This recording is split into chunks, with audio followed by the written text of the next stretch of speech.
wayyoo caamuu didee siinis dabalate maal jedhee dubbadhuu maal jedheen barreessa anaa yaa leenca koo leenca lammii keessa dhiira gaafa xiiqii jaalbattee urgeessa wayyoo garaa maaltu boo'ee si gaggeessa maal goote dhiira koo maal goote yaabatte ni qabsoofte malee waan dhugaaf dhaabatte maaddiif biddeen raqaa dibde malee nyaachuu roorroo garboonfataa dibde malee baachuu maal goote dhiira koo maal goote naan duute kan ajjeechaan maluuf nama meeqa guute dhiira gaafa roorroo gaafa seexaa kalee barsiif duutin malu yoo kabajaa malee silas maalan godha wagadheessi bute warra ilmaan keerraa rasaasaan si kute hin dhiisin waaqayyo dachaa naa garafu hin hafiin dhugaan kee dhugaan badee nafu.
Jaallatamtoota fi kabajamtoota hordoftoota fayyisii kan taatan hunduma keessanii bakka jirtanitti nageenyi fi jaalalli karaa waaqayyoo isiniif haa baay'atu.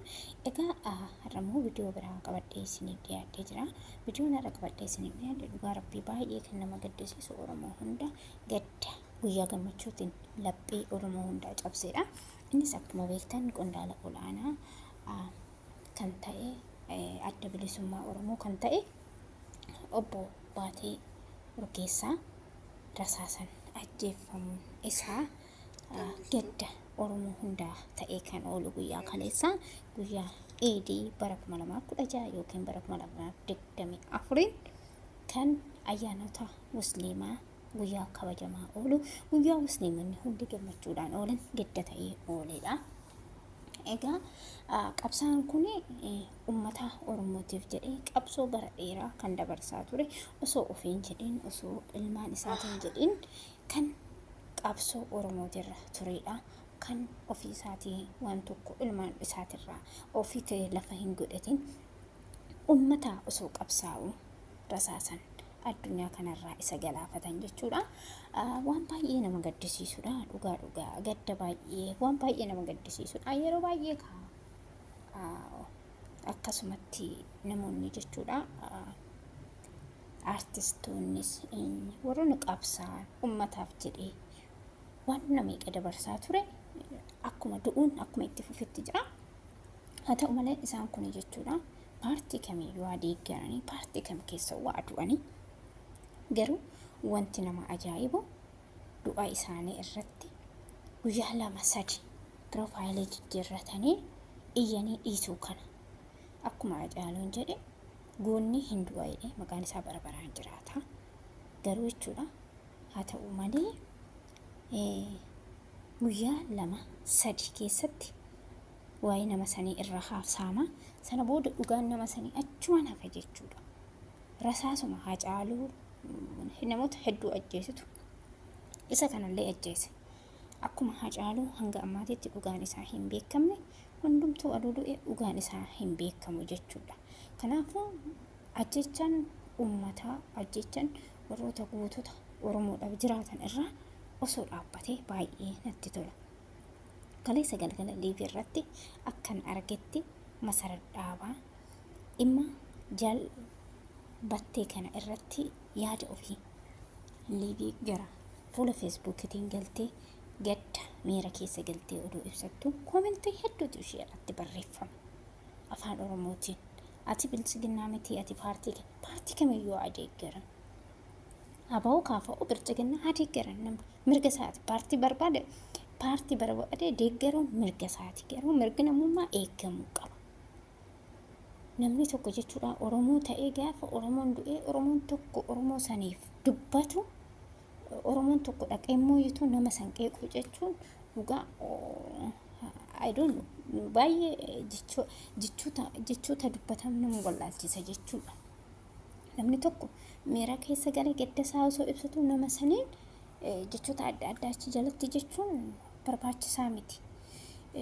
Kanaaf dhugaa uummanni Oromoo baay'ee isaa miidhamaa jira. Gootonni Oromoo baay'een isaa du'aa jiru. Du'an akkaataan isaan itti du'an eenyu akka isaan ajjeese gumaan isaanii hin ba'u akkasumatti hafa jechuudha. Kun osoo dhaabbatee dhugaa baay'ee namatti tola jechuudha. Namni hin du'e nama sana akkaataa inni itti du'e eenyu akka ajjeese gumaan isaa ba'uu qaba. Garuu haalli keessattuu jechuudha haalli goota kaleessa du'e irratti gaggeeffame baay'ee kan nama gaddisiisudha.